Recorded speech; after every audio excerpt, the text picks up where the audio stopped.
Menko Airlangga bongkar liciknya WTO dan Eropa.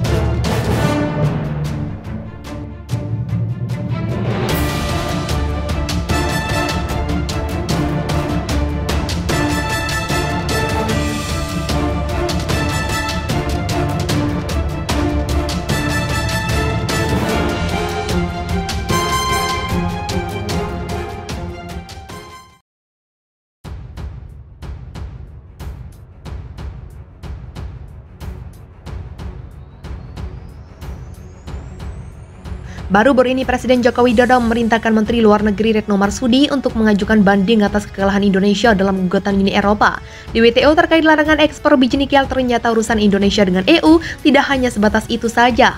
Menteri Koordinator Bidang Perekonomian Airlangga Hartarto mengatakan Indonesia juga berkasus dengan EU dalam hal minyak kelapa sawit. Indonesia ada 2 kasus dengan Uni Eropa, satu terkait nikel dan itu sudah diputus di WTO, kita kalah, tapi arahan Presiden kita banding, terangnya kepada CNBC Indonesia. Kedua, kita sedang bersoal dengan Uni Eropa, urusan CPO, nah ini rencana diputus di bulan Desember kemarin, tapi kelihatan mundur di bulan Januari. Kita lihat hasilnya seperti apa lanjutnya. Padahal menurut Airlangga seharusnya Indonesia tidak berurusan dalam hal perdagangan CPO dan Eropa dengan Eropa karena faktanya Eropa tidak mengimpor biofuel dari Indonesia. Tetapi Eropa ini kan yang mereka larangkan biofuel dan hari ini Eropa tidak impor biofuel dari Indonesia. Tapi kalau kita bicara CPO untuk produksi makanan dan minuman itu kelihatannya setiap tahun juga meningkat, ujarnya.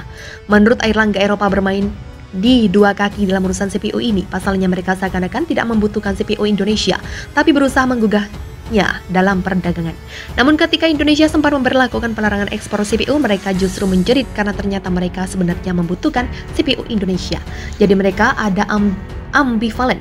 Ada 2 sikap yang mereka lakukan terkait CPO. Bahkan pada saat ekspor CPO kita stop, mereka juga teriak mereka perlu CPO, pungkasnya.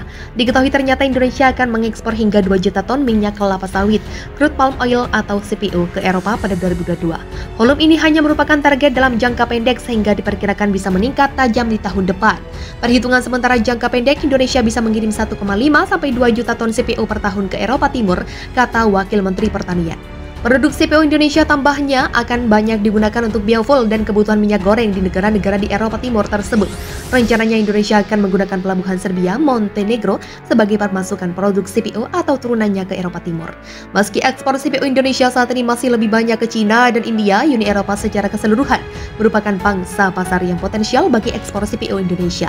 Berdasarkan data Greennomics, Indonesia nilai ekspor CPO produk turunannya meningkat lebih dari 3 kali lipat dari US 669 juta pada 2021 menjadi US 2,17 miliar pada 2022. Dari jumlah ini produk mentah CPO lebih disukai dengan nilai US 383,58 juta pada 2021 menjadi US 1,79 miliar di 2022. Secara keseluruhan total nilai ekspor CPO Indonesia ke seluruh dunia mencapai US 3,76 miliar pada 2021 dan naik 3 kali lipat pada 2022 menjadi US 13,47 miliar. Selama ini pasar Indonesia ke Uni Eropa masih berorientasi ke Eropa Barat lewat Rotterdam, Belanda dan Hamburg, Jerman. Namun karena sekarang mereka mulai melakukan pengetatan dan memberlakukan biaya masuk yang sangat besar, Indonesia tampaknya mulai mengalihkan pasar ke Eropa Timur.